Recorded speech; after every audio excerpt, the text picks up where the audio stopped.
ভাবো তো, এখন কি তুমি বেঁচে আছো, না জাস্ট টিকে থাকার লড়াই লড়ে চলেছো? আসল বেঁচে থাকা, ফুল অফ লাইফ, এটা কি তোমার মধ্যে আছে? তুমি হয়তো ভাবছো এই কথাটার সাথে ওজন কমানো, ভুঁড়ি কমানো এগুলোর কি সম্পর্ক। কারণ এতদিন এটাই জেনে এসছো ওজন কমাতে গেলে একটা ডায়েট করতে হবে, স্ট্রিক্ট নিয়ম মেনে চলতে হবে, কিন্তু কেউ কোনোদিন আসল কারণটা লক্ষ্য করনি। আমি এই পুরো সিরিজটাতে সেই কারণটাই বলবো, যেটার জন্য আজকে প্রতিটি মানুষের প্রচুর ওজন বাড়ছে, অসুস্থতা বাড়ছে, স্পেশালি ভুঁড়িটা বেড়ে যাচ্ছে। ভেবে দেখো তো, কবে লাস্ট তুমি মন খুলে নিশ্চিন্তে একটা দিন কাটিয়েছো?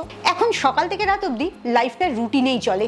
স্ট্রেস, অ্যাংজাইটি, ফ্রাস্ট্রেশন, এই সব জিনিসগুলো নিত্যসঙ্গী। বেঁচে থাকাটা আর হয় না। তাই বেশিরভাগ লোককেই যখন জিজ্ঞেস করা হয় তোমার জীবনের বেস্ট টাইম কোনটা, তখন সে বলে ছোটবেলা, যখন বাবা মা ছিল তাদের কোনো দায় দায়িত্ব ছিল না।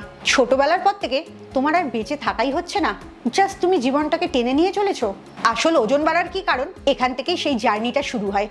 তাই আজকের ভিডিওটা এবং এই সিরিজের প্রত্যেকটা ভিডিও খুব মন দিয়ে দেখবে আর নিজের ভাবনাতে ঢুকিয়ে নেবে। এই জিনিসগুলো ঠিক করতে পারলেই দেখবে কোনো ডায়েট, এক্সারসাইজ কিচ্ছু করতে হবে না। ভেতর থেকে যখন বাঁচতে শুরু করবে, বাইরে থেকেও জীবনটা পারফেক্ট হয়ে যাবে। Welcome to good life with Sukanya. আমি লাইফস্টাইল কারেকশন কোচ। তার জন্য শুধু ডায়েট প্ল্যান দেওয়াটা আমার কাজ না, আমি তোমাকে পার্সোনাল গাইডেন্সে জীবনটাকে বাঁচতে শেখাই।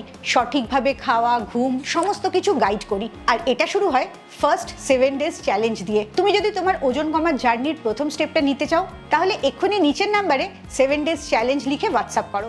আমাদের প্রত্যেকের মধ্যেই একটা সার্ভাইভাল ইনস্টিংক্ট আছে।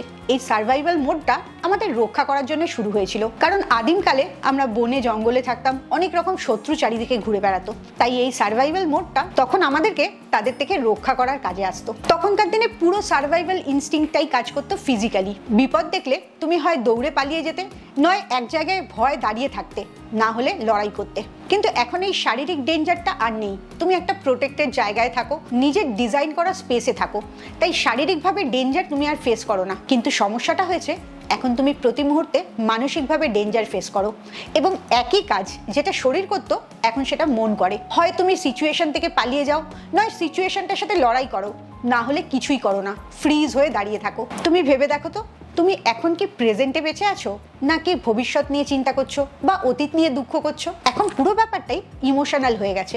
তোমাকে এখন ইমোশনাল সার্ভাইভাল মোড দিয়ে সবসময় যেতে হয়। তুমি এখন সার্ভাইভাল মোডে আছো কিনা সেটা বুঝবে কি করে? তার প্রথম সাইনটা হচ্ছে তুমি সবসময় একটা স্ট্রেসের মধ্যে আছো।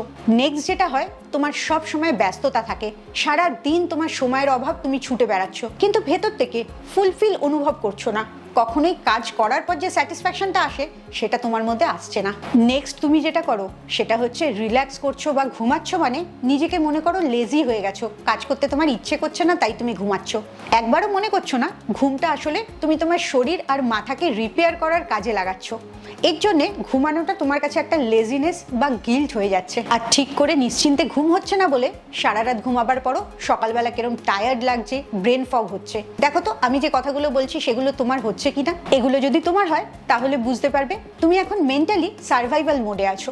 তোমার ব্রেনটা অটো পাইলটে চলছে, তুমি নিজে থেকে আর কিছু করছো না। একটার পর একটা ঘটনা তোমার জীবনে অটোমেটিক্যালি হতে থাকছে, সেই ডিসিশনগুলো তুমি আর নিচ্ছ না। এখনকার মডার্ন ডেতে এটাই একটা সবচেয়ে বড় কারণ তোমার ওজনটা বাড়া আর ভুঁড়িটা বাড়ার। তোমার কাছে সারাদিন প্রচুর ইনফরমেশন আসছে, প্রচুর ছোট বড় নানা রকম ডিসিশন নিচ্ছ। এখন একটা খাবার খেতে গেলেও হাজার একটা অপশন থাকে তোমার কাছে, সেখানেও তুমি অপশনসগুলো থেকে ডিসিশন নিচ্ছ। তারপর কনস্ট্যান্টলি নিউজ আসছে যেগুলো তোমাকে ভয় ধরিয়ে দিচ্ছে। সোশ্যাল মিডিয়ার কম্পিটিশন তোমাকে ফ্রাস্ট্রেটেড করে দিচ্ছে। তুমি তোমার বন্ধু, আত্মীয়, চেনা পরিচিতিদের সোশ্যাল মিডিয়ায় দেখে তাদের সাথে নিজেকে তুলনা করছো আর মন খারাপ করছো। তারপরে তো লেগেই আছে কেরিয়ার নিয়ে চিন্তা, ফাইন্যান্স নিয়ে চিন্তা, স্বাস্থ্য নিয়ে চিন্তা, ফিউচারে কি করবে যদি কিছু না করতে পারো সেই আনসার্টেনটির চিন্তা। এই সব চিন্তাগুলোই মাথার ভেতরে হয়, কিন্তু ব্রেন বুঝতে পারে না কোনটা মেন্টাল স্ট্রেস আর কোনটা ফিজিক্যাল স্ট্রেস। এই জায়গা থেকেই সবচেয়ে বড় বিপদটা শুরু হয়। ব্রেন মনে করে তুমি প্রচন্ড বিপদের মধ্যে আছো, তোমার প্রোটেকশনের দরকার। আর আদিম যুগ থেকে আমরা ফিজিক্যালি প্রোটেক্টেড হয়ে এসেছি, ইমোশনাল প্রোটেকশন ব্যাপারটা মানুষের মধ্যে ছিলই না। আর তাই শরীরের মধ্যে প্রচুর চর্বি জমতে শুরু করে, কারণ চর্বিটাই আমাদের শরীরের প্রোটেকশন লেয়ার। তাই যখনই তুমি ইমোশনালি সার্ভাইভাল মোডে চলে যাচ্ছ, তখনই তুমি হাঁটা চলা বন্ধ করে দিচ্ছ, এক জায়গায় বসে চিন্তা করছো। লক্ষ্য করে দেখো তো, তুমি কি এক্সারসাইজ করতে করতে কখনো টেনশন করতে পারবে? একদমই সেটা করতে পারবে না, কারণ ফিজিক্যালি আমরা ওইভাবে ডিজাইনই না। আর যত বেশি তুমি স্ট্রেস টেনশন করছো তত বেশি তোমার ঘুমটা নষ্ট হচ্ছে। তুমি ঘুমাচ্ছ না, বেশি জাঙ্ক ফুড ক্রেভিং বেড়ে যাচ্ছে বলে অনেক বেশি খাবার খেয়ে নিচ্ছ, তোমার সারা শরীরটা স্ট্রেসে এসে যাচ্ছে বলে প্রচুর ফ্যাট ডিপোজিট করছে, আর অবভিয়াসলি তুমি জলও ঠিক করে খাচ্ছ না।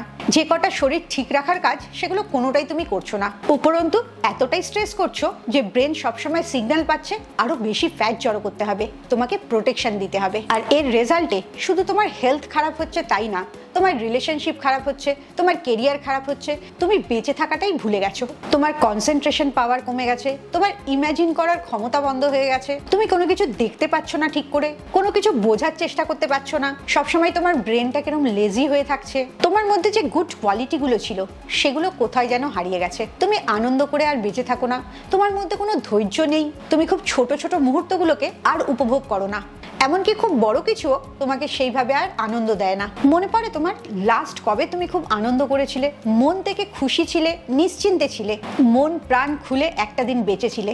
তাহলে বুঝতে পারছো আজকের ডেটে তুমি আর প্রাণ খুলে বেঁচে নেই, জাস্ট জীবনটা বয়ে নিয়ে চলেছো। কিন্তু এইভাবে থাকলে তো হবে না, নিজেকে ঠিক করতে হবে। তাই এবার থেকে ছোট ছোট কি পরিবর্তন করবে সেটাই নোট করে নাও।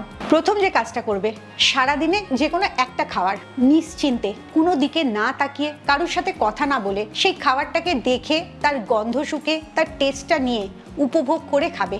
নেক্সট যে ছোট কাজটা করবে সেটা সারাদিনের যে কোনো তোমার পছন্দের সময়ের 10টা মিনিট প্রকৃতির সাথে কাটাবে।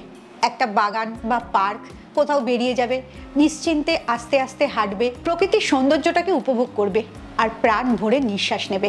নেক্সট যে কাজটা করবে, যে ভালোবাসার মানুষটার সাথে কথা বলতে তোমার খুব ভালো লাগে, হতে পারে তোমার কোনো বয়স্ক রিলেটিভ বা তোমার পুরনো কোনো বন্ধু বা এমনি কেউ একজন পরিচিত যার সাথে তুমি কথা বলতে ভীষণ ভালোবাসো, সেরকম একটা মানুষের সাথে কিছুক্ষণ ফোনে বা সামনাসামনি কথা বলবে। এই কথাটা শুধুই মাত্র ভালো লাগার কথা হবে, কোনো স্ট্রেস, টেনশন, অ্যাংজাইটির কথা হবে না। তুমি হয়তো ভাবছো এই কাজগুলো করলে কি ওজন কমবে? 100 বার কমবে। আমার 7 ডেজ চ্যালেঞ্জে এরকমই সারাদিনের কিছু ছোট ছোট চ্যালেঞ্জ দেওয়া হয়, আর সেগুলো করেই খুব সুন্দর ওজন কমে, ভেতরটা হালকা লাগে, নিজের সাথে আবার নিজের পরিচয় হয়। তাই তুমিও ছোট ছোট স্টেপে নিজেকে চিনতে শুরু করো, নিজেকে সময় দাও, নিজেকে আবার ফিরে পাও। দেখবে কোনো ডায়েট আর এক্সারসাইজ ছাড়াই তোমার ওজনটা কি সুন্দর কমতে শুরু করেছে, আর তোমার ভুঁড়িটাও কমবে, অসুস্থতা থেকেও তুমি বেরিয়ে আসতে পারবে। এই সার্ভাইভাল মোডের একটা বড় জায়গা হচ্ছে ভয়।